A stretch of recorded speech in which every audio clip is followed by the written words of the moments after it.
What happens when a high-profile guest completely loses control during a live television interview, forcing the host to make an unprecedented decision that shocks millions of viewers? You're about to witness one of the most jaw-dropping moments in morning television history.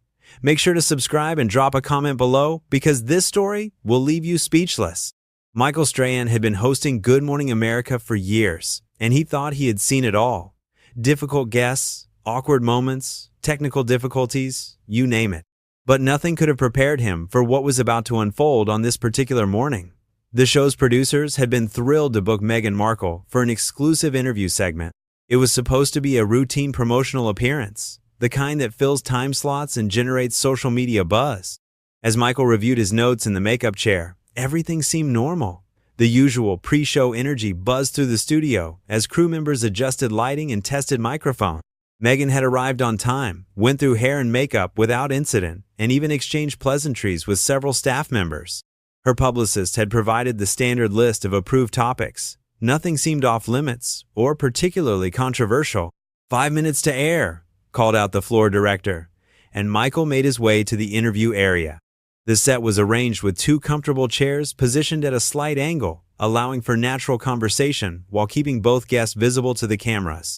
Fresh flowers adorned the small table between them, and the morning light streaming through the studio windows created the perfect ambiance for what should have been a pleasant interview. Meghan took her seat, adjusting her outfit and checking her appearance in the monitor. She smiled warmly at Michael as the sound technician clipped a microphone to her lapel. Everything appeared to be going according to plan. The countdown began, and Michael slipped into his professional mode, the same confident demeanor that had made him a beloved television personality. "Good morning, everyone. I'm Michael Strahan, and we're here with a very special guest today," he began, flashing his signature smile to the cameras. "Joining us now is Meghan Markle, and we're excited to talk with her about her latest projects and initiatives. Meghan, thank you so much for being here with us this morning."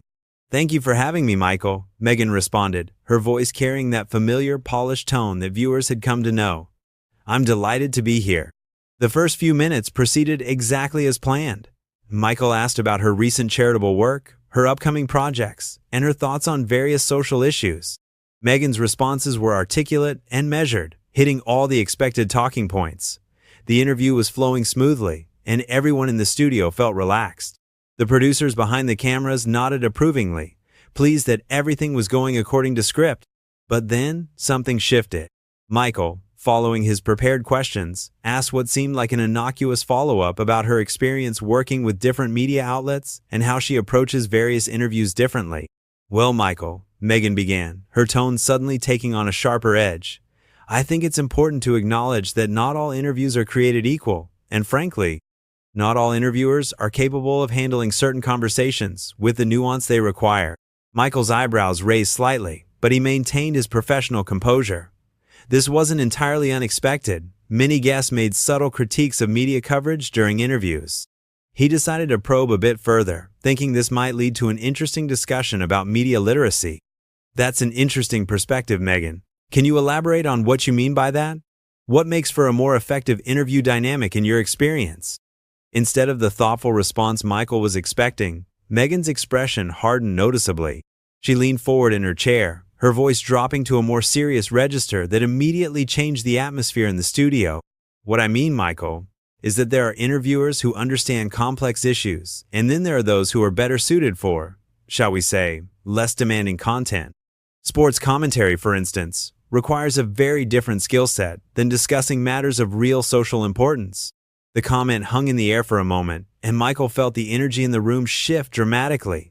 Behind the cameras, producers exchanged concerned glances. This was clearly heading in an unplanned direction, and not a positive one. Michael, however, had years of experience handling unexpected moments on live television. He chose to address the comment directly but diplomatically.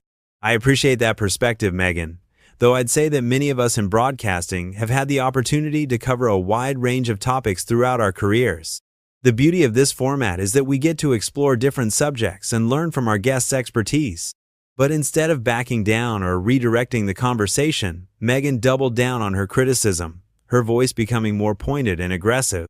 "That's exactly what I'm talking about, Michael. This tendency to oversimplify complex issues, to treat everything as if it's all the same level of importance. When someone like myself comes on a show to discuss serious matters, real issues that affect people's lives, I expect to be speaking with someone who understands the gravity of these topics, not someone whose primary experience is discussing batting averages and touchdown passes. Michael's jaw tightened almost imperceptibly, but his professional training kicked in. He had dealt with difficult guests before, but never someone who had so blatantly insulted his background and capabilities on live television. The camera operators continued filming, unsure whether they should cut away or keep rolling. The entire studio fell silent, except for the low hum of equipment and the sound of Meghan's increasingly aggressive tone. "Meghan, I think there might be some misunderstanding here," Michael replied, his voice remaining steady despite the obvious provocation. "We invited you here today to have a respectful conversation about your work and initiatives. I'm not sure where this hostility is coming from, but perhaps we could refocus on the topics you'd like to discuss." Instead of apologizing or acknowledging that she had crossed a line, Meghan seemed to interpret Michael's diplomatic response as weakness. She sat back in her chair with a dismissive gesture, shaking her head as if disappointed by his reaction. "This is exactly what I mean, Michael. This inability to engage with challenging ideas. This immediate retreat to safe, superficial topics when a conversation starts to get real. It's precisely this kind of intellectual timidity that makes certain media personalities unsuitable for serious discourse." The insult was now unmistakable, and everyone in the studio could feel the tension reaching a breaking point. Michael's co-hosts, watching from their positions at the main desk, looked stunned. The floor director was frantically trying to get the attention of the control room, unsure whether they should cut to commercial or let the disaster continue to unfold on live television. Michael took a deep breath, his years of professionalism warring with his natural human reaction to being so publicly disrespected. He had built his career on being gracious, accommodating, and finding ways to make even the most challenging interviews work. But this was unlike anything he had ever encountered, and he could see that continuing to take the diplomatic approach was only encouraging more aggressive behavior. "Meghan, I'm going to stop you right there," Michael said, his voice taking on a firmer tone while still maintaining his composure. "I've been nothing but respectful to you since you walked into this studio, and I extended an invitation for you to share your message with our viewers. What you're doing right now is not only unprofessional, but it's also disrespectful to everyone who works on this show and to the people watching at home." For a moment, it seemed like Michael's direct response might bring some sanity back to the conversation. But instead of recognizing that she had gone too far, Meghan appeared to become even more agitated by his pushback. She shifted in her chair, her body language becoming more confrontational as she prepared to escalate the situation further. "Disrespectful?" Meghan repeated, her voice rising slightly. "What's disrespectful, Michael, is pretending that all opinions and all expertise are equally valuable. What's disrespectful is putting someone like me, who has actually lived through significant experiences and has real insights to share, in a position where I have to pretend that surface-level questions and superficial commentary constitute meaningful journalism." Michael felt his patience wearing thin, but he made one more attempt to salvage the interview and maintain some semblance of professionalism for the sake of the viewers and his colleagues. "Meghan, if you have specific topics you'd like to discuss, or if there are particular questions you think would be more valuable, I'm happy to pivot this conversation in that direction. But what I won't do is sit here and allow you to continue insulting me, my background, or the work that everyone here does every day." The reasonable offer seemed to only fuel Meghan's determination to continue her attack. She leaned forward again, her eyes narrowing as she prepared to deliver what would prove to be the final straw in this increasingly uncomfortable exchange. "You see, this is exactly the problem with people in your position, Michael. You think that offering to change the subject somehow addresses the fundamental issue here, which is competence. You can't simply pivot away from the fact that you're out of your depth when it comes to discussing matters of real substance. This isn't about different topics, it's about different levels of intellectual capacity." The studio fell completely silent. Even the usual background noise of cameras and equipment seemed to fade away, as everyone present processed what had just been said on live television. Michael's expression shifted from diplomatic patience to barely contained anger, and for the first time since the interview began, his professional mask slipped slightly. "Are you seriously questioning my intellectual capacity on live television?" Michael asked, his voice low but filled with controlled intensity. "Are you actually sitting in my house, as a guest on my show, suggesting that I'm intellectually inferior to you?" Instead of recognizing the dangerous territory she had entered, Meghan seemed emboldened by Michael's obvious anger. She sat back with what could only be described as a smug expression, clearly believing she had gained some kind of upper hand in the exchange. "I'm not suggesting anything, Michael. I'm stating clearly that there are people who are equipped to handle complex, nuanced discussions about important issues, and there are people who are better suited to lighter fare. There's nothing wrong with knowing your limitations, but there is something wrong with pretending those limitations don't exist." Michael stared at her for a long moment, and everyone watching could see him making a decision. His jaw was tight, his hands gripped the arms of his chair, and when he finally spoke, his voice carried a weight and authority that commanded attention from everyone in the studio. "Let me tell you something, Meghan, and I want you to listen very carefully because this is important. I've been in broadcasting for over 2 decades. I've covered everything from natural disasters to political elections, from human interest stories to breaking news that changed the world. I've interviewed presidents, Nobel Prize winners, activists, artists, and yes, athletes too, because guess what? They're human beings with stories worth telling." Meghan tried to interrupt, but Michael held up his hand and continued, his voice growing stronger and more confident with each word. "You walked into this studio as my guest, and I treated you with nothing but respect and professionalism. I prepared thoughtful questions. I gave you a platform to share your message, and I've been patient even as you spent the last several minutes insulting not just me, but everyone who works here. And now you have the audacity to question my intellectual capacity?" The control room was buzzing with activity as producers tried to decide how to handle the situation. Some argued for cutting to commercial immediately, while others insisted they needed to let Michael finish his response. The decision was ultimately made to keep rolling, partly because they were witnessing television history in the making, and partly because cutting away now might make the situation even worse. Michael stood up from his chair, towering over Meghan, who suddenly looked much smaller and less confident than she had moments before. His movement was deliberate and controlled, and when he spoke again, every word carried the weight of his years of experience and his genuine anger at the situation. "I've had enough of this, Meghan. This interview is over. Not because I can't handle difficult conversations or challenging topics, but because I refuse to provide a platform for someone who thinks that being disrespectful and insulting constitutes intelligent discourse. You're done here." For the first time since the interview began, Meghan looked genuinely surprised. She glanced around the studio as if suddenly realizing that her behavior might have consequences, and when she looked back at Michael, there was a flicker of uncertainty in her eyes that hadn't been there before. "You can't just end an interview because you don't like what I'm saying," she protested. But her voice lacked the confident aggression it had carried throughout the previous exchange. "This is supposed to be a professional conversation." Michael's response was swift and definitive, delivered with the kind of authority that made it clear he was completely serious about what he was saying. "You're absolutely right, Meghan. This was supposed to be a professional conversation, but you decided to make it something else entirely. You turned this into a personal attack. You insulted my intelligence, my background, and my capabilities, all while sitting as a guest on my show. That's not professional discourse, that's just being cruel and arrogant." The tension in the studio had reached a fever pitch, and everyone present knew they were witnessing something unprecedented in morning television history.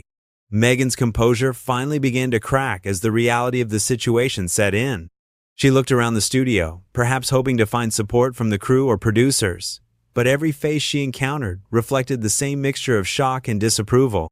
The confident, almost arrogant demeanor she had maintained throughout the interview was rapidly dissolving into something closer to panic. "Michael, I think you're overreacting," she said, her voice now carrying a note of desperation that was impossible to miss. "We're having a spirited discussion about important issues. Isn't that what good television is supposed to be about? Challenging conversations that push boundaries?" Michael shook his head, his expression remaining stern and unwavering. He had clearly reached his limit, and there was no going back from this point. When he responded, his words were measured but filled with unmistakable finality. "No, Meghan, that's not what this was. A spirited discussion involves mutual respect and good faith engagement with ideas. What you did was launch personal attacks disguised as intellectual superiority. You didn't challenge my ideas or my questions. You attacked my character and my competence. There's a world of difference between those two things." Meghan made one final attempt to regain control of the narrative, but her efforts only served to highlight how completely she had misread the situation and her audience. "I was simply trying to elevate the conversation beyond superficial pleasantries," she insisted, but even as she spoke, she seemed to realize how hollow her justification sounded. Sometimes, real progress requires uncomfortable honesty about the limitations we all face in different areas. Michael's response was swift and devastating in its clarity. He had found his voice again, and when he spoke, it was with the confidence of someone who knew exactly where he stood and why he was right. Uncomfortable honesty? Is that what you call it when you suggest that my background in sports makes me intellectually unfit to interview you? Is that your version of elevating the conversation, telling me that I lack the capacity for meaningful journalism? Because from where I'm standing, that sounds less like uncomfortable honesty and more like simple arrogance and disrespect. The studio had become completely silent, except for the sound of their voices. Camera operators continued to film, knowing instinctively that they were capturing something that would be talked about for years to come. Behind the cameras, producers were frantically trying to figure out how to handle the unprecedented situation unfolding on live television. Meghan made one last desperate attempt to salvage something from the wreckage of the interview, her voice taking on a pleading quality that was a stark contrast to the aggressive confidence she had displayed earlier. "Michael, please. I think we're both getting a bit heated here. Maybe we should take a step back and try to find some common ground. I certainly didn't mean to offend you personally. Perhaps I could have phrased some of my observations more diplomatically." But Michael was far beyond the point where diplomatic language could repair the damage that had been done. He looked at her with an expression that mixed disappointment with firm resolve, and when he spoke, every word carried the weight of his decision. "Meghan, the time for diplomatic language was when you first sat down in that chair. The time for finding common ground was when I welcomed you to the show and gave you every opportunity to share your message respectfully. You chose a different path. You chose to make this personal, you chose to be insulting, and you chose to treat this platform and everyone associated with it with contempt." He paused for a moment, looking directly into the camera as if speaking to the viewers at home, before turning his attention back to his guest. "I've been doing this job long enough to know the difference between a challenging conversation and a personal attack. I've interviewed people I disagreed with, people who had strong opinions, people who pushed back on my questions, and I've always found ways to make those interviews work because they were conducted with mutual respect. What happened here today was not that." Meghan opened her mouth as if to respond, but Michael continued before she could speak, his voice growing stronger and more authoritative with each sentence. "You questioned my intellectual capacity. You dismissed my professional experience. You suggested that I was unfit to conduct this interview, and you did all of this while sitting as a guest on my show, using my platform, speaking to my audience. That's not challenging discourse. That's just bad behavior, and I won't tolerate it." The finality in his voice made it clear that the conversation was over, but Meghan seemed unable to accept that reality. She remained seated, looking around the studio as if hoping someone would intervene on her behalf or offer her a way to continue the interview. "So what happens now?" she asked, her voice barely above a whisper. "You're just going to cut this short because you didn't like my tone?" Michael's response was immediate and uncompromising, delivered with the kind of authority that left no room for negotiation or further discussion. "What happens now is that you leave. This interview is over. This segment is done, and you need to gather your things and go. I've given you more chances than you deserve to conduct yourself professionally, and you've chosen not to take any of them. I'm not going to provide you with another opportunity to insult me or anyone else who works here." For a moment, Meghan sat in stunned silence, apparently unable to process that she was actually being asked to leave. When she finally stood up from her chair, her movements were uncertain and awkward, a far cry from the confident woman who had entered the studio less than an hour earlier. "This is unprecedented," she said, her voice carrying a mixture of shock and indignation. "I've never been treated this way during an interview." Michael's final response was delivered with calm certainty, the words of someone who was completely comfortable with the decision he had made and the reasons behind it. "Maybe that's because you've never behaved this way during an interview before. Or maybe other hosts were willing to tolerate disrespectful behavior that I'm not willing to accept. Either way, this conversation is finished." As Meghan gathered her belongings and made her way toward the exit, followed discreetly by security personnel, Michael turned to face the camera directly. His expression had softened slightly, but his voice still carried the weight of everything that had just transpired. "Ladies and gentlemen, we're going to take a quick break, and when we come back, we'll continue with the rest of today's show. Sometimes in live television, things don't go according to plan, but we always try to maintain the standards of respect and professionalism that you deserve as our viewers. The camera held on his face for a moment longer, capturing the mixture of resolve and disappointment that reflected the extraordinary circumstances of what had just occurred. As the show cut to commercial, the studio remained silent, everyone still processing the unprecedented events they had just witnessed. What did you think of Michael Strahan's handling of this impossible situation? Was he right to end the interview, or should he have found another way to manage his difficult guest? Subscribe to the channel and let me know in the comments below what you would have done if you were in his position.